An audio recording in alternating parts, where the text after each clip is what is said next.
షాద్ నగర్ వైపు ఉన్న మన స్వర్గసీమ వెంచర్లో ప్లాట్లు కొన్న వాళ్ళంతా సంతోషంగా ఉన్నారు. ఒక్కసారి విజిట్ చేయండి. సార్ ఇంతకు మీ జర్నీ అనేది కూడా ఒకసారి తలుచుకుంటూ ఉంటేనే చాలా విచిత్రంగా ఉంటుంది. నేను అప్పుడు అనేవాడిని ఒక మాట, ఏంటి, దర్శకుడు బ్రహ్మలు, నటులు బొమ్మలు, కాబట్టి నేను దర్శకుని అవుతా, నాకు నటు వద్దు. నా జీవితంలో ఫస్ట్ విన్న తమిళ పాట మరుగమలై మామనియే మురుగయ్య అనే పాట వస్తుంది. జనం బస్సులు దిగి సినిమా యాక్టర్ని చూడడానికి వెళ్తున్నారు. ఆ ఘటన ఏమి రాశారంటే, మా వాడు అమాయకుడు, భయస్తుడు, ఎవరు తగాదాలు పెట్టుకోడు, నీ వాడు ఏదో భయస్తుడు అని రాశారు. 2 రోజులు సినిమా ఫీల్డ్ పైకి రాదు, చేయలేవు అని ఇచ్చారు. నాతో ఎవరు వస్తారో అందరికీ నేనే ఇచ్చాను భోజనం. ఎవరిని కానీ ఫ్రెండ్స్ భోజనం మేమే ఇస్తాం. విశ్వనాథ్ గారు మా గురువు గారు తాకి తెస్తూ ఉంటారు. నేను అలా అంటాం తప్పే అయినా కూడా నేను నేరుగా వెళ్ళి ఇలా కూర్చొని ఆయన నా గురించి చెప్పారా, చెప్పారు అది ఏమన్నా 12 చెప్పండి సార్ అని పక్కన కూర్చో పక్క సైడ్లో కూర్చో పక్క పెట్టుకొని నవ్వుతున్నారు అందరు. సోమబాబు, వాణిశ్రీ అని నవ్వుకున్నారు. నేను గమ్మున్నా పక్షుకున్నా. విశ్వనాథ్ గారు 3వ రోజున రన్ ఎందుకు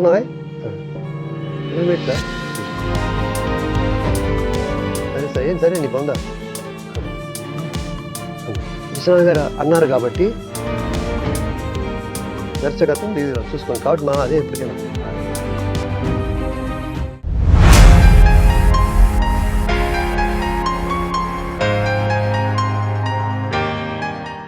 అందరికీ నమస్తే, వెల్కమ్ టు ఐ డ్రీమ్. నేను మీ చాణక్య.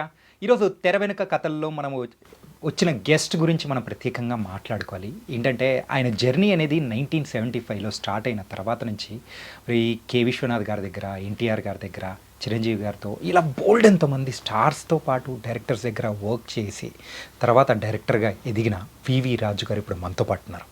మరి ఆయన వచ్చినప్పుడు అప్రెంటిస్గా మొదలైనా కానీ ఆ రోజుల్లో కె విశ్వనాథ్ గారి దగ్గర పని చేయడం కానీ అండ్ అంచెలంచెలుగా ఎదుగుతూ డైరెక్టర్గా వెళ్ళిన ఆ జర్నీలో బోల్డ్ ఎంతమంది స్టార్స్తో వర్క్ చేశారు.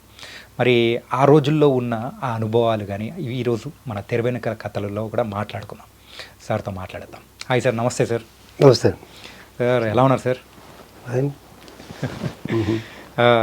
సార్ ఇంతకు మీ జర్నీ అనేది కూడా ఒకసారి తలుచుకుంటూ ఉంటేనే చాలా విచిత్రంగా ఉంటుంది.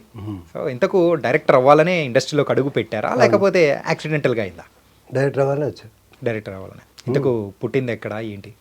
మాది సొంత ఊరు ప్రకాశం జిల్లాలో, ఒకప్పుడు గుంటూరు జిల్లా. అది ప్రకాశం జిల్లా ఆలకూరపాడు అని ఒక చిన్న గ్రామం. ఓకే. వ్యవసాయ కుటుంబం మాది. నేను పెద్దవాడిని మా ఇంట్లో. నాకు 2 చెల్లెలు, తమ్ముడు ఉంటారు. నేను ఇంటర్ అయిన తర్వాత ఇంటర్మీడియట్ టౌన్లో చదివాను. టౌన్లో మా హై స్కూలే కాలేజీగా, జూనియర్ కాలేజీగా మార్చారు. జెడ్పీ హై స్కూల్ని అప్పుడు ఫస్ట్ టైము మార్చారన్నమాట. 10th నుంచి మేము ఇంటర్కి వచ్చాము. పీయూసీ వాళ్ళేమో ఇంటర్ సెకండ్ ఇయర్కి వచ్చారు. పీయూసీ అంటే నెక్స్ట్ క్లాస్ కదా, వాళ్ళు కూడా వచ్చారు. వాడికి ఒక 1 year వేస్ట్ అయినట్టు వాళ్ళు ఫీల్ అయ్యారు. మాకు 1 year కలిసి వచ్చింది మేము అనుకున్నాం. ఇంటర్ అయిన తర్వాత నేను ఏం చేయాలో ఇంకా తెలియలేదు, అట్లా ఉంది. ఉన్నప్పుడు నేను అప్లై చేశాను జాబ్స్ కొన్నిటికి, చిన్న వాటికి చేస్తే ఈ లోపల ఒక అనౌన్స్మెంట్ వచ్చింది. ఆ రోజుల్లో మెడ్రాస్ ఫిల్మ్ ఇన్స్టిట్యూట్ వాళ్ళు డైరెక్షన్ డిప్లొమా కోర్స్ చేస్తున్నారు, ఇది చేసిన వాళ్ళకి దూరదర్శన్లో వాటిలో జాబ్స్ వస్తాయని అట్లా పడింది. ఓకే. సరే ఏదో బాగుంది, మనం చేద్దామని. అంటే నువ్వు దేంట్లో చేరతావు, యాక్టింగా, డైరెక్షనా, ఏంటని అడిగితే నేను అప్పుడు అనేవాడిని ఒక మాట, ఏంటి, దర్శకులు బ్రహ్మలు, నటులు బొమ్మలు, కాబట్టి నేను దర్శకుని అవుతా, నాకు నటుడు వద్దు అని నేను అనుకున్నా. దానికి మార్గం ఏంటి, ఇన్స్టిట్యూట్లో చదువుకోవాలి, లేదా డైరెక్ట్గానే పోయి ప్రయత్నం చేయాలి. అప్పుడు మా నాన్నగారు చెప్పాను, నేను సినిమా ఫీల్డ్కి వెళ్తాను నాన్న, ఇదిగో చూడు జాబ్ కూడా వస్తుందంట, గవర్నమెంట్ జాబ్ వస్తుంది చెప్తున్నారు, దూరదర్శన్లో వాటిలో వస్తుందట, అందుకని వెళ్తాను నేను. అంటే వద్దురా, మనకెందుకు అవన్నీ కాని పనులు ఎందుకు, చదువుకోరా, వద్దు చాలు, నేను తర్వాత చూస్తా.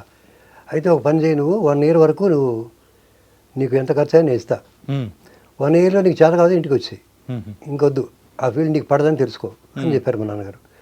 సరే ఓకే అని నేను మా ఊరిని టంగుటూరు నుంచి 7 రూపాయలు టికెట్, అప్పుడు ఇక్కడికి Chennai 7 rupees ticket, express charges.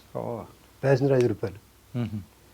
దానిలో మా నాన్నగారు ఒక 100 రూపాయలు ఇచ్చారు శాంపుల్గా చూసి రావడానికి. ఫస్ట్ ట్రయల్ అక్కడ ఉంటాం కాదు, ఆ. జస్ట్ వెళ్ళి చూసి వచ్చాయి అంతే. తర్వాత మళ్ళీ వెళ్తే కానీ కావాలంటే నీకు అలవాటు అయితే అని చెప్పారు. మ్మ్. సరే అని చెన్నైలో దిగితే మనకి భాష రాదు, మ్మ్. ఏమి రాదు కదా, అసలు మన లాంగ్వేజ్ కాదు, మన స్టేట్ కాదు. నేను అసలే అంత కొంచెం డైనమిక్గా ఉండే స్టూడెంట్ కూడా కాదు నేను. మ్మ్. నేను ఒబీడియంట్ స్టూడెంట్ ప్లస్ బాగా చదివేవాడిని కానీ డైనమిక్ కాదు. అందుకని వెళ్తున్నప్పుడు నా జీవితంలో ఫస్ట్ విన్న తమిళ పాట మ్మ్. శీర్గావి గోవిందరాజన్ అని ఆయన పాడాడు. మ్మ్. చాలా ఫేమస్ ఆయన, మన ఘంటసాల గారి బాలమురళి లాంటి వాడు ఆయన ఓకే. తమిళనాడులో. అది ఏం పాట వస్తుంది, మరుగమలై మామనియే మురుగయ్య అనే పాట వస్తుంది. మ్మ్. అది నేను ఫస్ట్ విన్నా నా లైఫ్లో, తమిళ్లో విన్న పాట అది. సరే వెళ్ళిన తర్వాత మెడ్రాసు ఇప్పుడు ఉన్న సెంట్రల్ పక్కన మూర్ మార్కెట్ అని ఉండేది. మ్మ్. మూర్ మార్కెట్ అంటే మన కోటిలో మార్కెట్స్ ఉంటాయి కదా, అట్లాంటిది ఒకటి ఉండేది అన్నమాట. అక్కడ దాంట్లోకి వెళ్తే అక్కడ అడిగాను, మన తెలుగు వాళ్ళు దిగుతారు కదా అప్పుడే ట్రైన్, మ్మ్. వాళ్ళని అడిగితే ఇక్కడ పైన ఉన్నాయి రూములు కావాలంటే 5 రూపాయలు రోజుకి, మ్మ్. రోజుకి 5 రూపీస్ అయితే రూమ్ ఇస్తారని చెప్పారు. ఆ. చిన్న లాడ్జ్ లాంటిది ఏదో ఉంటే 5 రూపాయలు రూమ్ రోజుకి తీసుకొని స్నానం చేసి అప్పుడు సినిమా ఫీల్డ్లో మ్మ్. ఎక్కడ ఉంటుంది తెలియదు, అసలు ఏం అడగాలో కూడా తెలియదు, పల్లెటూరు వాళ్ళం కదా అస్సలు తెలియదు. మ్మ్. ఎవరిని అడిగా, సినిమా ఫీల్డ్ టీనగర్లో ఉంటుంది అని చెప్పారు. టీనగర్ ఉంటుంది, టీనగర్కి ఏ బస్సు పోద్ది అంటే 17 ఇక్కడి నుంచి వెళ్తుందని చెప్పారు. 10 పైసలు టికెట్ అక్కడి నుంచి పెట్టి టీనగర్ వెళ్తే ఎవరితో ఏం మాడలా. మ్మ్. వెళ్ళి జనం బస్సులు దిగి సినిమా యాక్టర్లను చూడడానికి వెళ్తున్నారు. మ్మ్. ఎన్టీఆర్ని, ఎస్వీఆర్ని, సావిత్రిని వాళ్ళని చూడడం కోసం జనం బస్సుంటే వాళ్ళతో పాటు నేను కూడా వెళ్ళాను. ఆహా. వెళ్ళి ఎన్టీఆర్ గేట్ దగ్గర వెళ్తే ఆయన వచ్చారు బయటికి. జనం మనతో గుంపులో ఎక్కడ ఉంటాం కదా, మనం 20 ఏళ్ళు అప్పుడు నాకు 20 years. మ్మ్. వెళ్ళి లోపల పలకరించాడు ఆయన, అందరిని పలకరించాడు కదా ఎన్టీఆర్కి. మ్మ్. నమస్కారం అండి, తమరు ఏ ఊరు, ఎలా ఉన్నారు, ఏం చేస్తున్నారు, వ్యవసాయం చేస్తున్నారా, పంటలు పండిస్తున్నారా, ఏమి అని అడిగారు నాకు అందరినీ. మనం ఊరికి చూడటమే గొప్ప కదా అప్పుడు, మ్మ్. ఒక యాక్టర్ని అలా చూడడం అనేది చూడమే దేవుడిని చూసినట్టుగా ఫీల్ అవుతారు కదా అందరూ. అవునవును. వాళ్ళతో పాటు అదే ఫీల్లో ఆయనకి ఇంటికి ఎదురుకుంటే దాసనారాయణ గారి ఇల్లు ఉంది. ఆహా. దాన్ని ఇంకా రీమోడల్ చేయలేదు, అప్పుడే కొనట్టున్నారు ఆయన. ఓకే. ఆ ఇల్లు ఉంది. అక్కడి నుంచి నడుచుకుంటూ మళ్ళీ వాళ్ళతో పాటు నేను కూడా బస్సులో నేను కూడా వస్తానంటే నన్ను తీసుకెళ్ళాడు. మ్మ్. వాళ్ళతో పాటు ఆదుర్తి సుబ్బారావు గారు, ఏవి సుబ్బారావు నిర్మాత, సావిత్రి, ఎస్వి రంగారావు, కృష్ణరాజు, అలాగే ఇళ్ళన్నీ నేను మ్మ్. తిరిగి సాయంత్రం మళ్ళీ రూమ్కి వెళ్ళిపోయాను. మ్మ్. ఇలాగా ఒక 2-3 రోజులు తిరిగిన తర్వాత అంటే శనివారం నాడు వెళ్ళాను నేను. మ్మ్. సోమవారం నాడు పొద్దునే అక్కడికి వెళ్ళా ఇన్స్టిట్యూట్కి, మ్మ్. ఫిల్మ్ ఇన్స్టిట్యూట్కి అది తీసుకుని వెళ్ళి అప్లికేషన్ ఇవ్వండి నేను కూడా పెడతాను, 3 రూపాయలు 2 రూపాయలు అంత అప్లికేషన్, మ్మ్. 2 రూపీస్ అంతే, అందుకని తక్కువే. అది తీసుకొని ఫిలప్ చేస్తున్నప్పుడు అక్కడ మన వాళ్ళు కూడా ఎవరో ఉన్నారు, కొంతమంది సినిమా వాళ్ళు తెలుగు వాళ్ళు. ఉన్నారు. మ్మ్. వాళ్ళు ఏ ఊరు మీదంటే మాది ఆలకూరపాడు అండి, చిన్న ఊరు, ప్రకాశం జిల్లా మ్మ్. అని చెప్పాను. దేనికి వచ్చారు మీరంటే ఇదిగో ఇది దీంట్లో చేద్దామని వచ్చాను, అసిస్టెంట్ అప్రెంటిస్ ఏదో దీంట్లో నేర్చుకోవడానికి ట్రైనింగ్కి నేను కూడా వస్తాను అంటే ఏదో ఫీజు చెప్పారు. పెద్ద ఫీజు ఏం కాదు, తక్కువే ఉంది ఫీజు అప్పుడు. మ్మ్. అయితే వాళ్ళు ఏమన్నారంటే ఇది కరెక్ట్ కాదు, 4 సంవత్సరాల కోర్స్ అది, డైరెక్షన్ కోర్సు, లైఫ్ వేస్ట్ అయిపోతుంది ఇక్కడ ఉంటే, మళ్ళీ అప్రెంటిస్గా వేయాల్సిందే, నేను ఎవడు పెట్టుకోడు డైరెక్ట్గా, మ్మ్. నేను అసిస్టెంట్ కోఆర్డినేటర్ కాబట్టి పెట్టుకోడు, నువ్వు మళ్ళీ అప్రెంటిస్ చేయాలి, మళ్ళీ అప్రెంటిస్ ఎందుకు అంతకాడికి, ఇది వేస్ట్ కదా, దీని బదులు మీ వాళ్ళు ఎవరైనా ఉంటే సినిమా ఫీల్డ్లో మ్మ్. మీ బంధువులు మిత్రులు వాళ్ళ ద్వారా వెళ్ళరాదా, వెళ్తే బెటర్ కదా అని చెప్పారు, సలహా ఇచ్చారు. ఇదే సరే చూద్దాంలే అని ఇక అది విరమించుకొని మ్మ్. ఇంటికి వచ్చి రూమ్ ఖాళీ చేసి రూమ్కి వచ్చి మళ్ళీ మా ఇంటికి వెళ్ళా. ఊరికి వెళ్ళిపోయారు. మా ఊరు వెళ్ళి మా నాన్నకి చెప్పాను, నాన్న కాదు మన వాళ్ళు ఎవరన్నా ఉంటే రికమెండేషన్ ఉంటే కనుక మ్మ్. గ్యారెంటీ దొరుకుతుందట, ఫీల్డ్లోనే చేరమంటున్నారు, మ్మ్. అది అక్కర్లేదంట అని చెప్పారు. మనకి ఎవరు తెలుసు అని ఇట్లా ఆలోచించి 2-3 సార్లు ఈ తాడేపల్లిగూడలో మా మేనత్త భర్త ఉన్నారు, సుందరరామరాజు గారు, ఆయనకి తెలుసు, ఆ డివిఎస్ రాజు గారు అని ఆయన తెలుసు. ఒక లెటర్ రాసుకొచ్చి ఇచ్చారు, నాకు ఇచ్చారు. ఆ లెటర్లో ఏం రాశారంటే, మా వాడు అమాయకుడు, భయస్థుడు, వీడు ఎవరు తగాదాలు పెట్టుకోడు, ఒక బిజినెస్ తగాదా పడుతుంటే పక్క బిజినెస్ నుంచి పోతాడు అని రాశారు దాంట్లో. ఆ లెటర్ పట్టుకొని వెళ్ళా అక్కడికి. వెళ్ళిన తర్వాత నెక్స్ట్ టైం మా నాన్నగారు ఏమి ఇచ్చారు, 400 రూపాయలు ఇచ్చాడు. ఈసారి జాగ్రత్తగా ఉండరా, తిండి లోటు లేకుండా ఉండి, ఏమైనా కావాలని చెప్పి మళ్ళీ పంపిస్తానని చెప్పారు. 1 year వరకు 400 పంపిస్తానని చెప్పారు కదా. వచ్చిన తర్వాత ఏం చేయాలి, ముందు రూమ్ తీసుకోవాలి కదా, ఈ లాడ్జీల్లో ఉండలేం కదా, అందుకని రూమ్ కోసం మళ్ళీ టీ నగర్ వెళ్ళి టీ నగర్లో దొరకకుండా రూములు ఎక్కువ ఉంటాయి, కోడంబాకంలో దొరుకుతాయి అని చెప్పారు. కోడంబాకంలో వచ్చాం మళ్ళీ. కోడంబాకం బ్రిడ్జి దగ్గర దిగి ఆ గల్లీలోనే వరుసగా 4-5 ఇట్లా ఇట్లా ఇట్లా అది తిరుగుతూ ఉన్నా. లిబర్టీ అనేది థియేటర్ ఒకటి ఉంది. ఆ లిబర్టీలో అచ్చం తెలుగు సినిమాలు వేస్తారు. అక్కడ తమిళనాడు అయినా కూడా లిబర్టీ, కృష్ణవేణి, ఇంకో 4 థియేటర్లో తెలుగు సినిమాలు వేస్తారు. ఎతుకుతూ వస్తున్నా. అక్కడ ఒక ఆయన కూర్చోన్నాడు, ఒక ముసలాయన. మీకు తెలుగు వచ్చా అని అడిగాను. వచ్చు, మేము చెట్టి గారు మేము అన్నాడు. ఒక రూమ్ కావాలి, రూమ్ ఇస్తారా అన్నాను.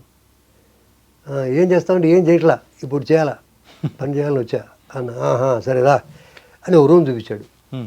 ఇంత ఉంటుంది, ఇది ఎంత ఉంది ఈ బోర్డు, ఈ బోర్డు అంత రూము, ఇది తీసుకుని అయినా 30 రూపాయలు బాడుగా. సరే అని 30 రూపాయలు ఇచ్చా.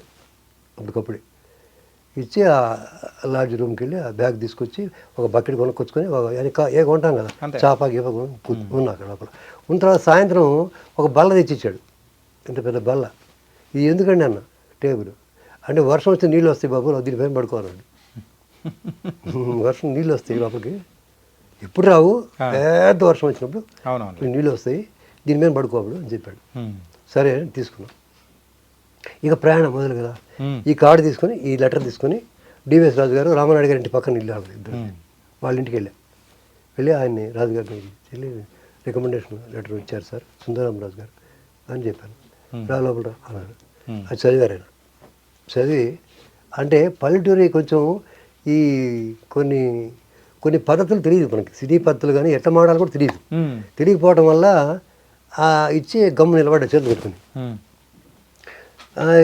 ఆయన చదివి, నువ్వు చేయలేవయా, నువ్వు మీ వాళ్ళు ఏదో భయస్తున్నా అది రాశారు, ఇట్లాంటి వాళ్ళు సినిమా ఫీల్డ్ పైకి రావు, నువ్వు చేయలేవు అని ఇచ్చారు నాకు. అదేం సార్, నన్ను పెట్టుకోకుండానే చేయలేదని చెప్తారు సార్ మీరు, పెట్టుకుంటే కదా మీకు తెలిసేది నేను చేస్తాను లేదా, ముందే లేదంటే అటు సార్ లేదు బా అన్నాడు. కోపం వచ్చింది. అంటే ఎదురు చెప్తున్నాడు ఇప్పుడే, ఈడు మెచ్చుకోవడానికి వచ్చిన వాడే ఎదురు చెప్తే ఇంక ముందు ఎట్లుంటాడని, లేదు మనకి లేవు అన్నాడు. సరే వచ్చి కోడంబాకంలో ఒక రూమ్ తీసుకున్నా కదా, 30 రూపాయల రూమ్ తీసుకున్నా కదా. అక్కడ ₹1 భోజనం అప్పుడు, అంటే 30 టికెట్లు 30 రూపాయలు. చంద్రభవన్ ఉడిపి దానిలో 30 టికెట్ తీసుకుంటే 30 రూపాయలు, 60 టికెట్లు అంతా 60 రూపాయలు నెలకి భోజనానికి అవుతుంది. టిఫిన్కి ఒక 2 ఇడ్లీ 10 పైసలు, దోశ 15 పైసలు, టీ కాఫీ 10 పైసలు, అంటే ఎంత 35 పైసలు ఉంటే టిఫిన్ అయిపోతుంది. అంటే ₹2.35 చాలు రోజుకి ఒక మనిషి బతకడానికి. ఓకే. బయటికి వెళ్ళాలంటే 10 పైసలు టికెట్, ఎక్కడైనా బస్సులో. ఆ పరిస్థితిలో అక్కడ ఉన్నప్పుడు మా నాన్న చిన్నప్పుడు చాలా ఎక్కువ కదా, మనకి నెలకి ఎంత 75 రూపాయలు చాలు, రూమ్కు 30 అంటే 105 చాలు, మనకి 400 ఇచ్చాడు ఆయన. అందుకని టికెట్లు ఇన్ని కొనేవాడిని నేను. నాతో ఎవరు వస్తారో అందరికీ నేనే ఇచ్చేవాడిని భోజనానికి. ఎవరిని రాని ఫ్రెండ్స్ భోజనానికి మేమే ఇస్తాం, మేము ఇస్తా అందరికీ నేనే ఇస్తా, ఎవరు ఇవ్వకూడదు అని అందరికీ నేను ఇచ్చాను. అలా ఇస్తున్న వాళ్ళు ఒక అతను వచ్చి, నేను ఒక ప్రొడ్యూసర్ని పట్టుకొస్తాను మా ఊరు పోయి అన్నాడు. ఏ ఊరు మీద అన్న, కర్నూలు అన్నాడు. ఎవరు ప్రొడ్యూసర్ అన్న, పేరు చెప్పచ్చా? చెప్పండి సార్, పర్లేదు. వై వీరారెడ్డి అని ఆయన పట్టుకొచ్చాడు. ఆయన ఇటు పోయి మా ఫ్రెండ్ పోయి పట్టుకొస్తే డివిఎస్ రాజు గారు తెలుసు ఈయనకి, నా గురించి ఈ అబ్బాయికి తెలుసు, రాజుగారు తెలుసు, పెద్ద వాళ్ళంతా తెలుసు, ఇతను పెట్టుకుందాం మన సినిమాకి, మనకు ఉపయోగపడుతుందని చెప్పాడు వాడు మావాడు. ఓకే. ఆయన వచ్చి, రాజుగారు మీకు డివిఎస్ రాజు తెలుసా అన్నాడు. తెలుసు అన్న, కలిసాం కదా సార్, కలిసాం కదా తెలుసు అన్న. అయితే ఆయన పిలుస్తా మా పిక్చర్ ఓపెనింగ్ కన్నా, పిలుస్తా, ఎవరినైనా పిలుస్తా, నాకేం భయం లేదు అన్న. సరే అని వాళ్ళు, కానీ ఒక షరత్ అని చెప్పా, ఏంటంటే ఈ ఇన్విటేషన్ నా పేరు రాయాలి, అసిస్టెంట్ డైరెక్టర్ వివి రాజు అని రాయాలి. ఓకే. రాస్తే చేస్తా, లేదా చేయను అన్న. వాళ్ళకి తెలియదు, వాళ్ళు కొత్త వాళ్ళు కదా, ఈ అసిస్టెంట్ డైరెక్టర్ ఏం చేయకుండా రాయొచ్చో రాయకూడదు తెలియదు. ఇన్విటేషన్ రాసుకొచ్చారు, దాంట్లో రాసుకొచ్చారు పేరు, నా పేరు రాశారు కింద, సాంకేతిక నిపుణులు లో లిస్టులో కింద రమేష్ నాయుడు వాళ్ళ పేరుతో పాటు కింద నా పేరు అసిస్టెంట్ డైరెక్టర్ వివి రాజు అని రాసుకొచ్చారు. ఈసారి కారులో వెళ్ళాలి కదా, కారు వచ్చి వారు కారు ఉంది కదా, రాజుగారి ఇంటికి వెళ్ళి సార్ ఒక ఇంటి రండి సార్, తెలియక అంటే టన్ కూడా తెలియదు నాకు. ఏంటి రండి సార్ చెప్తారు, ఇక మా ప్రొడ్యూసర్ సార్, మా ప్రొడ్యూసర్ అన్న. నీ ప్రొడ్యూసరా? అవును, ఎవరినో పెట్టి సినిమా తీస్తారంట, నన్ను పెట్టుకున్నాడు, ఇదిగో నా పేరు వివి రాజు అంటే ఆయన నవ్వుకుంటాడు. ఆయన చూసి వీడి ఏంటి ఎలా ఉన్నాడు, క్రాక్లో ఉన్నాడు వీడిని. ఆయన చూసి మంచిదమ్మా అలాగే చెయ్యి, ఓకే వెరీ గుడ్ అన్నాడు. కానీ అది కాదు సార్, మీరు రికార్డింగ్ రావాలా, ఫిబ్రవరి 10 రికార్డింగ్ వాళ్ళది, మిమ్మల్ని నేను పిలుస్తాను, నేను మాటిచ్చా, మీరు రావాలి తప్పకుండా అన్న. అలాగే వస్తానులే వాళ్ళేమో ఊరికే చెప్తారు కదా. వచ్చాం, రాలే ఆయన. రాలేదు. ఆ రోజు పాట రికార్డ్ చేసాం. వారం రోజుల తర్వాత ఇది కూడా చెప్తా. ఒక దీంట్లో ఒక చిత్రం ఉంది, ఒక మంచి ఒక లెజెండరీ థింగ్ ఉంది దీంట్లో. ఓకే. ఏంటంటే నారాయణ రెడ్డి గారి ఫస్ట్ సాంగ్ అది, నేను వింటాం. ఆయన రికార్డింగ్ చూడటం అదే ఫస్ట్ టైం నేను. సి నారాయణ రెడ్డి. నారాయణ రెడ్డి గారు ఉన్నారు అక్కడ.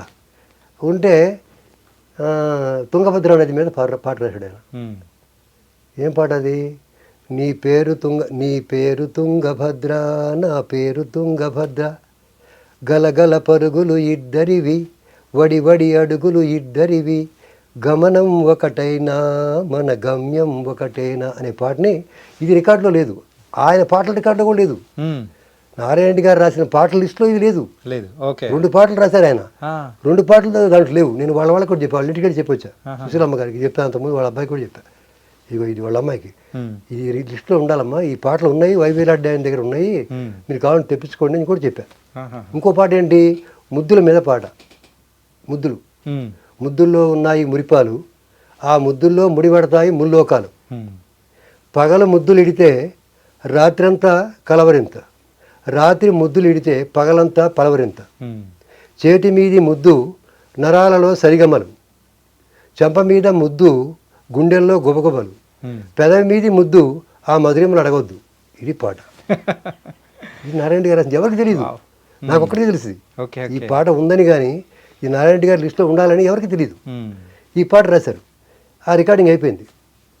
రికార్డింగ్ ఆయన రాలే. ప్రజలు ఉన్నారు జాగ్రత్త సినిమా రిలీజ్ అవ్వలే. అది రిలీజ్ అవ్వలే, రికార్డ్ అయింది. 4 పాటలు రికార్డ్ చేశారు. ఈ 2 కావాలి, ఇంకో 2 కూడా చేశారు. కానీ అది రికార్డు అయింది కానీ రిలీజ్ అవ్వలేదు, కాలే అది. అయితే రాజుగారు రాలే, డివిఎస్ రాజు గారు. డివిఎస్ రాజు గారు అంటే అప్పటికే ఆయన చాలా famous. First film chamber president, first NFDC chairman, first FDC chairman, India లెవెల్లో అన్ని ఇన్స్టిట్యూషన్స్కి ఫస్ట్ ఆయనే. మరి అంత పేరుంది ఆయనకి. మరి ఆయన రాకపోతే నేను ఫోన్ చేసి అడిగా ఆయన్ని, డయల్ ఫోన్ చేసి, ఏంటి సార్ వస్తాను రాళ్ళ మాట పోయింది సార్ అని. అంటే కుదరలేదు నన్ను, ఛాంబర్ ప్రెసిడెంట్ కదా, మీటింగ్ ఉంది, రాలేకపోయాను. వాళ్ళకి చెప్పు, వాళ్ళకి ఫోన్ నేను మాడతా అంటే ఆ వీరారెడ్డి గారికి ఫోన్ ఇస్తే ఆయనతో చెప్పారు, ఏమనుకోవద్దండి, దానికి రావాల్సిందే. కానీ అంటే పెద్దవాళ్ళైనా వాళ్ళు చాలా సంస్కారంగా ఉంటారు. ఏమనుకోవద్దు బాబు, రాలేకపోయాను, నెక్స్ట్ ఇంకో ఫంక్షన్కి వస్తానులే అని పెట్టేశారు ఆయన. ఓకే. అది ఎక్కడ ఇల్లు? మా విశ్వనాథ్ గారి ఇల్లు directors colony, United India colony అని అంటారు, డైరెక్ట్స్ కాలనీ అంటారు. దాంట్లో రైట్ సైడ్ విశ్వనాథ్ గారి ఇల్లు, లెఫ్ట్ సైడ్ చంద్రమోహన్ ఇల్లు. ఆ చంద్రమోహన్ వెనకాల మా ఆఫీసు. అప్పుడు అది సినిమా తీయడం కోసం వచ్చిన ప్రొడ్యూసర్ ఆఫీసు. అక్కడ 3 నెలలు ఉన్నాం. 3 నెలలు ఆఫీస్కి వస్తాం కదా రోజు పొద్దున్న, ఏదో యాక్టివిటీ జరుగుతున్నాయి. 3 నెలల తర్వాత ఏం జరిగిందో మనకు తెలియదు, మా వారిని చెప్పకూడదు, మనకు సంబంధం లేదు. ఆ ప్రొడ్యూసర్ గారికి ఏదో ఇబ్బంది వచ్చింది, డబ్బులు అయిపోవడమో లేకపోతే ఇంకేదన్నా ఎట్లా పోగొట్టుకున్నాడో తెలియదు నాకు. 3 నెలల తర్వాత, బాబు మీరు ఏమనుకోవద్దు, మీరు ఆఫీస్ ఖాళీ చేసి వెళ్ళిపోండి, నేను సినిమా తీను, మా ఊరు వెళ్ళిపోతున్నా ఈ సామాన్లు వేసుకొని అని ఆయన సామాన్లు తీసుకుని వాళ్ళ ఊరు వెళ్ళిపోయాడు. ఓకే. మాకు ఆఫీస్ లేదు, మళ్ళీ రోడ్డు పడ్డాం కదా. మన పరిస్థితి మళ్ళీ మామూలుకి వచ్చింది. ఇక అంతకుముందు కొంచెం పొగరగా కొంచెం నేర్చుకున్నాం కదా, కొద్దిగా చూసాం కదా సినిమా ఫీల్డ్ ఎట్లా ఉంటారో, చూసిన తర్వాత కొంచెం నేర్చుకున్నాం ఎట్లా మాట్లాడాలనేది. ఈసారి కొంచెం మర్యాదగా వెళ్ళా రాజుగారింటికి, డివిఎస్ రాజు గారింటికి వెళ్ళి మళ్ళీ, సార్ నమస్తే సార్ అన్నా. ఏంటి అన్నాడు. మా ప్రొడ్యూసర్ వెళ్ళిపోయాడు సార్ అన్నా. మరి ఏం చెప్తే విన్నావా, నువ్వు చేయలేమని చెప్పాను కదా అన్నాడు. చేయలేమని చెప్పాను అనుకోండి, ఇప్పుడు ఇంటికి వెళ్తే మా నాన్నగారు తిడతారండి, ఏదో ఒకటి చేయాలి సార్, మా నాన్న తిడతారు సార్, ఇప్పుడు ఒప్పుకోరు, పరుగు పోతుంది సార్ మా నాన్న దగ్గర, ఇంకా బోల్డ్ డబ్బులు ఇస్తారు మా నాన్నగారు, ఇంకా ఇప్పుడు 3 నెలలు అయింది అన్న, చేస్తావా మధ్యలో వెళ్ళిపోతావా? వెళ్ళిపోను, చేస్తాను సార్ అన్నాను. ఏం చదువుకున్నావు నువ్వు? సార్. ఓహో అరే సరే, అయితే రేపు పొద్దున జీవన జ్యోతి జరుగుతుంది మంది వాణి స్టూడియోలో 7th ఫ్లోర్లో, పొద్దున వెళ్ళు, నేను విశ్వనాథ్ గారికి చెప్తాను అన్నారు. అయితే నువ్వు అప్రెంటిస్, నీకు డబ్బులు ఇవ్వం, అక్కడ అన్ని భోజనం వస్తువులు అన్నీ ఉంటాయి, కానీ నీకు అమౌంట్ శాలరీ ఇవ్వం, నెక్స్ట్ పిక్చర్కి ఇస్తాం, ఈ సినిమాకి ఏమి ఇవ్వం, ఖర్చులన్నీ ఇస్తాం బాగానే అని చెప్పారు. పర్లేదు సార్, భయం లేదు, మా నాన్నగారు పంపిస్తారు అన్న. సరే అని చేరే వెళ్ళా. పొద్దున్నే వాణి స్టూడియోకి పోమన్నారు కదా, నాక నేనే పోవాలి, కార్లు ఏమి రావు. వాణి స్టూడియోకి వెళ్తే గేట్లో రానిలేవాడు, వాడి పోయి జాబ్ అంటున్నాడు. ఎట్లా వెళ్ళాలా మరి, షూటింగ్ ఉంది కదా లోపల, వెళ్ళలేకపోతే జగ్గారావు అనే ఆయన జగ్గారావు ఎస్వి జగ్గారావు అనుకుంటా. ఆహా. రంగారావు తమ్ముడు ఏదో సంథింగ్ వాళ్ళ బంధువు ఉమ్. ఎస్వి జగ్గారావు అని ఆయన వస్తున్నాడు. ఆయన్ని పట్టుకున్నా ఉమ్. పోతుంటే, సార్ ఎవరు పోనీట్లేదు, అతను లోపల డివిఎస్ రాజు గారి షూటింగ్ ఉంది 7th ఫ్లోర్లో, రమ్మన్నారు, ఈయన పోనీట్లేదు. ఏమైనా డివిఎస్ అని చెప్తున్నాడు, పోనీ అన్నాడు ఆయన తమిళ్లో. ఉమ్. పోనిచ్చాడు. అప్పుడు నేరుగా 7th ఫ్లోర్కి వెళ్ళా. 7th ఫ్లోర్ చాలా పెద్దది, అలా యాసియాలో బిగ్గెస్ట్ స్టూడియో అది అప్పటికి. ఆ రోజుల్లో యాసియాలోనే బిగ్గెస్ట్ స్టూడియో. 22 ఫ్లోర్లు ఎంత ఉంటాయి, 22 ఫ్లోర్లు ఉండేవి. 14 యాక్టివ్ను, మిగతా ఏమో చిన్న చిన్న పనులకు ఉండేవి అన్నమాట. ఓకే. 14 ఫ్లోర్లు యాక్టివ్గా ఉండేవి. దానిలో 7th ఫ్లోర్కి వెళ్ళా. 7th ఫ్లోర్లో ఎవరున్నారు, కె విశ్వనాథ్ గారు, వాణిశ్రీ, సత్యనారాయణ గారు, సోహన్ బాబు గారు, ఇంకా ఎవరో కొంతమంది ఆర్టిస్టులు ఉన్నారు. నేను వెళ్ళా లోపలికి. వెళ్ళగానే విశ్వనాథ్ గారు, మా గురుగారు కాకి డ్రెస్తో ఉంటారు. ఆయన డైరెక్షన్ చేసేటప్పుడు కాకి డ్రెస్ ఉంటుంది ఎప్పుడు కూడా. ఆయన కుర్చీలో కూర్చోన్నారు. నేను అలా అంటాం తప్పే అయినా కూడా నేను జరిగింది యథాతథంగా చెప్తున్నా, ఎగ్జాక్ట్ ఏం జరిగింది చెప్తున్నా. అది తప్పైతే కావచ్చు కాదు, నాకు తెలియక చేసిన పనులే తప్ప తెలివిగా చేసినవి కాదు అవి. నేను నేరుగా వెళ్ళి ఇలా కూర్చొని ఉంటే ఆయన వెనక నుంచి వచ్చి ఇటు ఈ భుజం మీద ఇటు కొట్టా. సార్ అన్నా, డివిజన్ రాజు గారు నా గురించి చెప్పారా అన్నాడు. చెప్పారు. అది ఏమైనా పని ఉండి చెప్పండి సార్. అదే పక్కన కుర్చీలో కూర్చున్నా, పక్క చైర్లో ఇటు కూర్చున్నా. పని ఉండి చెప్పండి, నేను కూడా చేస్తాను నేను కూడా అన్నా. ఆయన నవ్వుకుంటున్నాడు. పక్క ఇటు పెట్టుకుని నవ్వుతున్నారు అందరు. సోమబాబు, వాణిశ్రీ అందరు. ఎవడి పిల్లడు ఈ క్రాక్లో ఈయన కూర్చోవడం ఏంటి, రాజుగారు కూర్చోది, డివిఎస్ రాజు గారి ప్రొడ్యూసర్ అది, దానిలో కూర్చోవడం ఏంటి, వచ్చి వీడి పక్కన పని ఉండి చెప్పమంటే ఏంటి అని నవ్వుకున్నారు. నేను గమ్మున్నా పట్టుకోకుండా. ఒక 10 నిమిషాలు రాజుగారు వచ్చాడు కారు వేసుకున్నాడు. లేచి నిలబడ్డా, మనకు పని ఇచ్చారు కదా, నమస్కారం సార్ అని లేచి నిలబడ్డా. ఆయన చాలా సింపుల్గా ఉంటారు. పక్కన గార్డెన్ చైర్లో కూర్చున్నాడు ఆయన పాపం. నా పక్కన గార్డెన్ చైర్ ఉంది, దానిలో కూర్చున్నాడు ఆయన. నేను దాంట్లో మళ్ళీ కూర్చున్నాను, చూస్తున్నా. రాజుగారు అన్నాడు. సార్ అన్నా. ఏందన్నమాట కూర్చున్నావు అన్నాడు. ఎవరు పని చెప్పట్లేదు సార్ అంటే, పని చెప్పరమ్మా, నువ్వే వెళ్ళి చూసుకొని పని ఎవరేం చేస్తున్నావు అబ్జర్వ్ చేసి నువ్వే చేయాలి పని, అట్లా కూర్చుంటే ఎవరు చెప్పరు.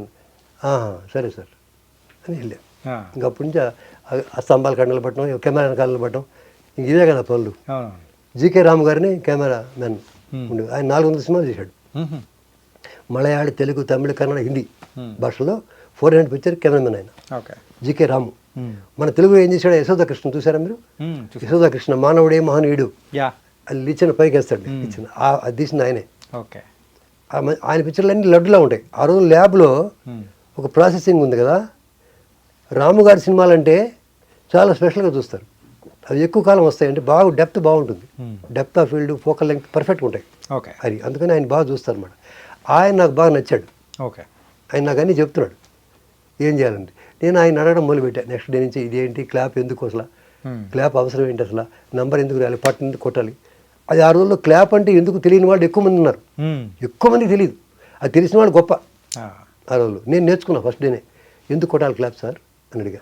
ఆయన చెప్పారు, ఈ క్లాప్ వల్ల సౌండ్ ఫిల్మ్ వేరు, నెగిటివ్ ఫిల్మ్ వేరు కదా. దీనిలో పిక్చర్ రన్ అవుతుంది, సౌండ్ ఫిల్మ్లో సౌండ్ రన్ అవుతుంది. ఆ సౌండ్ ఎక్కడ క్లాప్ ఉందో ఎక్కడ మ్యాచ్ చేయాలి ఎలా తెలుస్తుంది. నువ్వు ఇలా కొట్టావు, కొట్టిన పిక్చర్లో ఇలా అతుక్కుంది, అక్కడ టప్ అనే సౌండ్ వైబ్రేషన్ వచ్చింది, ఈ రెండు మ్యాచ్ చేస్తాం, సింక్రనైజేషన్ అయిపోతుంది అని చెప్పారు. దానికి యూస్ చేస్తారా? అందుకే ఈ 2 ఫిల్మ్లు ఉంటాయి కదా మాకు, sound negative, sound positive. Picture negative, picture positive ఉంటుంది.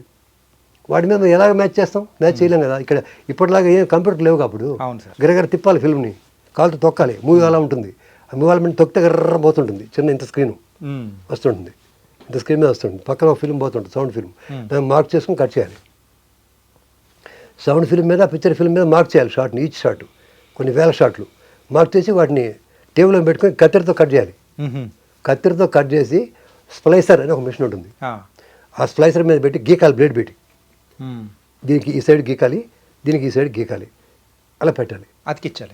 అంటే టప్ అతుకుపోతుంది. మరి పక్కన కొయ్యాలి బ్లేడ్ తోటి, ఎక్స్ట్రా ఉంటే ఏదైనా పర్ఫరేషన్ బొక్కలు ఉంటాయి కదా. పర్ఫరేషన్ ఎందుకు, కెమెరాలో ఆ రీల్ ఎలా తిరిగేటప్పుడు అది ఇట్లా దూరుతుంది, అది లాగుతుంది ఫిల్మ్ని, అందుకు అది కావాలి. దానికి ఒక లెక్క ఉంది మళ్ళీ, ఇంకా అవి ఇంకోసారి చెప్తా.